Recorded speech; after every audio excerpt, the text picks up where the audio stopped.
Video में class 12th Hindi हम यहाँ पर हिंदी व्याकरण के रस छंद अलंकार देखेंगे। यहाँ पर क्या देखेंगे? रस छंद अलंकार। अगर आपने इनको तैयार कर लिया 100% गारंटी है यहाँ पर आपके 6 अंक पक्के हो जाएंगे। देखिए बहुत ही सिंपल भाषा में लिखे हुए हैं, आपको एक ही बार याद देखते ही याद हो जाएंगे। यहाँ पर देख लिए बहुत सिंपल में दो लाइन की परिभाषा लिखी है वो सिंपल भाषा में यहाँ पर, ठीक है। और उदाहरण तो बहुत सिंपल लिखे हुए हैं, एक ही बार आपको याद हो जाएंगे। ये उदाहरण आपने कहीं ना कहीं सुने होंगे यहाँ पर, ठीक है। इस टाइप से उदाहरण यहाँ पर है, ठीक है। इनको जरूर तैयार कर लेना। आपके 3 हमने रस लिए यहाँ पर, ध्यान रखना। यहाँ पर क्या लिए हैं?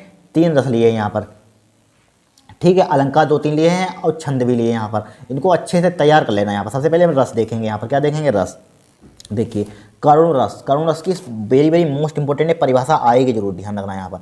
करुण रस, ठीक है। इन 3 परिभाषा में से एक परिभाषा 100% आपकी फंस जाएगी। देखिए करुण रस यहाँ पर है। देखिए जब शोक नामक स्थायी भाव का संयोग, ठीक है, संयोग जानते होंगे, संयोग विभाव अनुभाव और संचारी भाव से होता है तो वहाँ करुण रस होता है। वहाँ क्या होता है? करुण रस होता है यहाँ पर, ठीक। कुछ नहीं है। करुण रस की परिभाषा क्या होती है? करुण रस की परिभाषा जब शोक नामक स्थायी भाव का संयोग विभाव अनुभाव और संचारी भाव से होता है तो वहाँ क्या होता है? करुण रस होता है यहाँ पर, ठीक है। इसका उदाहरण देखिए, बहुत सिंपल उदाहरण। सबसे मेन चीज़ क्या होता है? उदाहरण होता है यहाँ पर, ठीक है। परिभाषा थोड़ी बहुत इधर उधर हो जाती है, चल जाता है, लेकिन उदाहरण आपको सटीक लिखना होता है। उदाहरण क्या लिखेंगे? दुख ही जीवन की कथा रही, क्या करूं आज जो कहीं नहीं कहीं, ठीक है। क्या दुख ही जीवन की कथा रही, क्या करूं आज जो नहीं कही, यहाँ पर, ठीक है। आज जो नहीं कहीं, यहाँ पर इस टाइप से आप लिख लेंगे। इसका उदाहरण क्या है? उदाहरण दुख ही जीवन की कथा रही, क्या करूं आज जो नहीं कहीं, ठीक है। फिर देखिए शांत रस की परिभाषा वेरी मोस्ट इंपोर्टेंट है। देखिए शांत रस की परिभाषा क्या होती है? विभाव अनुभाव और संचारी भाव के सहयोग से निर्वेद नामक स्थायी भाव, ठीक है। निर्वेद नामक स्थायी भाव शांत रस का रूप ग्रहण करता है, ठीक है। यही क्या होता है? हमारे पास शांत रस होता है। यहाँ पर शांत रस क्या होता है? विभाव अनुभाव और संचारी भाव के सहयोग से निर्वेद नामक स्थायी भाव शांत रस का रूप ग्रहण करता है, ठीक है। यही शांत रस की परिभाषा है। उदाहरण आपने कहीं ना कहीं क्लास 9th में पढ़ा होगा। ये हम इसी प्रकार हमने उदाहरण लिखे हैं यहाँ पर, ठीक है। जब मैं था तब हरि नहीं, अब हरि है मैं नहीं, क्लास 9th में होता, ध्यान रखना। सब अंधियारा मिट गया जब दीपक देखा मोही, ठीक है। क्या जब मैं था तब हरि नहीं, अब हरि है अब मैं नहीं, सब अंधियारा मिट गया जब दीपक देखा मोह, ठीक है। लिख लीजिए, इंपॉर्टेंट है यहाँ पर। क्या है? इंपॉर्टेंट है यहाँ पर।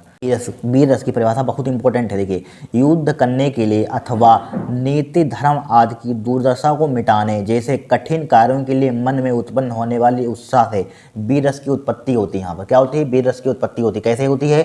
युद्ध करने के लिए अथवा नीति धर्म आदि की दुर्दशा को मिटाने के लिए, दुर्दशा को मिटाने के लिए या मिटाने जैसे कठिन कार्यों के लिए मन में उत्पन्न होने वाली उत्साह से वीर रस की क्या होती है? उत्पत्ति होती है यहाँ पर, ठीक है। उदाहरण लिख लीजिए यहाँ पर। देखिए चढ़त तुरंग चतुरंग साज सुवराज, चढ़त प्रताप दिन दिन अति जंग में, ठीक है। क्या लिखेंगे? चढ़त तुरंग चतुरंग साज शिवराज, चढ़त प्रताप दिन दिन अति जंग में। यहाँ पर बहुत सिंपल उदाहरण यहाँ पर लिख लेना। इन तीनों में से आपकी एक परिभाषा फंस जाएगी, ध्यान रखना। इनको रट लेना, बहुत सिंपल भाषा में लिखी हुई। अब देखेंगे अलंकार। अलंकार तो बहुत सिंपल भाषा में लिखे हुए हैं, एक ही बार आपको याद करते ही याद, क्योंकि देखते ही याद हो जाएंगे यहाँ पर, ठीक है। देखिए श्लेष अलंकार बहुत इंपॉर्टेंट है। श्लेष अलंकार क्या है? ये बहुत इंपॉर्टेंट है, ध्यान रखना परिभाषा। देखिए श्लेष अलंकार यहाँ पर, देखिए श्लेष अलंकार क्या होता है? श्लेष शब्द का अर्थ होता है चिपकना। क्या होता है? चिपकना। जहाँ एक शब्द एक बार आए और उसके कई अर्थ निकलें, क्या उसके कई अर्थ निकले, वहाँ क्या होता है? श्लेष अलंकार होता है। यहाँ पर क्या होता है? वहाँ श्लेष अलंकार होता है। क्या होता है? श्लेष शब्द का अर्थ होता है चिपकना, ठीक है, चिपकना। जहाँ एक शब्द एक बार आए और उसके कई अर्थ निकले, वहाँ क्या होता है? श्लेष अलंकार होता है। उदाहरण लिख लेंगे। रहीमन पानी राखिए बिन पानी सब सून, पानी गए न उभरे मोती मानुष चून। बहुत इंपॉर्टेंट, ध्यान रखना। क्या? रहीमन पानी राखिए बिन पानी सब सून, पानी गए न उभरे मोती मानुष चून, ठीक है। उपमा अलंकार बहुत इंपॉर्टेंट है। उपमा अलंकार लिख लीजिए यहाँ पर। देखिए जब उपमेय और उपमान की समानता के आधार पर तुलना की जाए, ठीक है, तब वहाँ उपमा अलंकार होता है। तब क्या होता है? वहाँ उपमा अलंकार होता है यहाँ पर, ठीक है। उपमा अलंकार क्या होता है? जब उपमेय और उपमान की समानता के आधार पर तुलना की जाए तो वहाँ उपमा अलंकार होता है। उदाहरण लिख लेंगे। हरिपद कोमल कमल से, कितना सिंपल उदाहरण है, हरिपद कोमल कमल से यहाँ पर। फिर लिख लीजिए अनुप्रास अलंकार। देखिए जहाँ किसी व्यंजन की बार बार आवृत्ति होती है, ठीक है, वहाँ अनुप्रास अलंकार होता है, ठीक है। जहाँ किसी व्यंजन की क्या होती है? बार बार आवृत्ति होती है, वहाँ क्या होता है? अनुप्रास अलंकार होता है। उदाहरण क्या लिखते हैं? रघुपति राघव राजा राम। कितना सिंपल उदाहरण है, रघुपति राघव राजा राम, रघुपति राघव राजा राम, ठीक है। इन तीनों में से आपका एक अलंकार फंस जाएगा, ठीक है। क्या फंस जाएगा? एक अलंकार 100% फंसना ही फंसना है। अब देखिए देखेंगे छंद हम। अब देखिए श्रोता, बहुत इंपॉर्टेंट, श्रोता की परिभाषा ध्यान रखना। देखिए यह दोहा का उल्टा होता है। किसका होता है? दोहा का उल्टा होता है यहाँ पर, ठीक है। पहले और तीसरे चरण में 11-11 मात्राएं, ठीक है। तो दूसरे और चौथे चरण में क्या होता है, 13-13 मात्राएं होती हैं यहाँ पर। ठीक है। श्रोता क्या होता है, या दोहा का उल्टा होता है। पहले और तीसरे चरण में 11-11 मात्रा, तो दूसरे और चौथे चरण में क्या होती है, 13-13 मात्राएं होती हैं यहाँ पर। ठीक है। उदाहरण इसका लिख लीजिए यहाँ पर, क्या एग्जाम्पल यहाँ पर।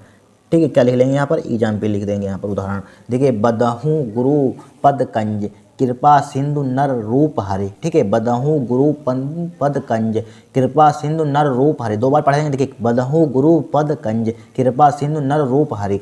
ठीक है। महामोह तम पुंज जासु बचन रविकर निकार। ठीक है। महामोह तम पुंज जासु बचन रविकर निकार यहाँ पर। ठीक है। कोई कठिन है यहाँ पर लिख लेना, यहाँ पर इस टाइप से आप पढ़ लीजिए यहाँ पर। ठीक है। अब देखिए नेक्स्ट देखेंगे हम। देखिए रोला की परिभाषा, इन रोला स्रोटा में से एक फंसेगा, जरूर ध्यान रखना। यह एक सममात्री छंद है यहाँ पर। क्या है, एक सममात्री छंद है। इसमें 4 चरण होते हैं। क्या होते हैं इसमें, 4 चरण होते हैं। प्रत्येक चरण में 24-24 मात्राएं होती हैं। ठीक है। 11 और 13 मात्राओं पर क्या होती है, यति होती है। यहाँ पर क्या होती है, यति होती है। रोला क्या होता है, यह एक सममात्री छंद है। इसमें 4 चरण होते हैं। प्रत्येक चरण में 24-24 मात्राएं होती हैं। ठीक है। 11 और 13 मात्राओं पर क्या होती है, यति होती है यहाँ पर। ठीक है, यति होती है। ठीक है। फिर देखिए यहाँ पर उदाहरण इसका लिख लेंगे। उदाहरण क्या लिख लेंगे यहाँ पर, जीती जाती हुई जिन्होंने भारत बाजी। ठीक है। आपको ये मतलब कि मात्राएं काउंट करनी नहीं होती, हमने लिख दी यहाँ पर। ठीक है। उसमें काउंट थोड़ी ना करवाता है यहाँ पर। ठीक है। यहाँ पर काउंट करेंगे तो 24 आ जाएगा यहाँ पर। ठीक है। मत लिखना है यहाँ पर, निज बल से मेट मिधर्मी मुगल कुराजी, जिनके आगे ठेस सके जंगी ना जहाजी, ये है वही प्रसिद्ध छात्रवर्ती भूप शिवाजी यहाँ पर। ठीक है। उदाहरण लिखिए, निज बल से मेट विधर्मी मुगल कुराजी। ठीक है। वो सिंपल है यहाँ पर। ठीक है। जिनके आगे ठेस सके जंगी ना जहाजी, ये है वही प्रसिद्ध छात्रवर्ती भूप शिवाजी। ठीक है। कोई कठिन है यहाँ पर। देखिए, जीती जाती हुई जिन्होंने भारत बाजी। ठीक है। निज बल से मेट विधर्मी मुगल कुराजी, जिनके आगे ठहर सके जंगी ना जहाजी, है वही प्रसिद्ध छात्रवर्ती भूप शिवाजी। लिख लीजिए। इनको तैयार कर लिया तो 6 अंक आपकी गारंटी है इस बात की, 100% पक्के हो जाएंगे यहाँ पर। बहुत सिंपल भाषा में लिखा हुआ है यहाँ पर। ठीक, कोई कठिन है ही नहीं यहाँ पर। पढ़ लेना एक बार बस, हो जाएगा। कल पेपर दे लेना, आपका 6 अंक फिक्स हो जाएंगे यहाँ पर। ठीक है। अगर आप, ठीक है, आज के लिए इतना ही। ठीक है। अगर आपको वीडियो पसंद आई हो तो चैनल को सब्सक्राइब करना, वीडियो को लाइक करना।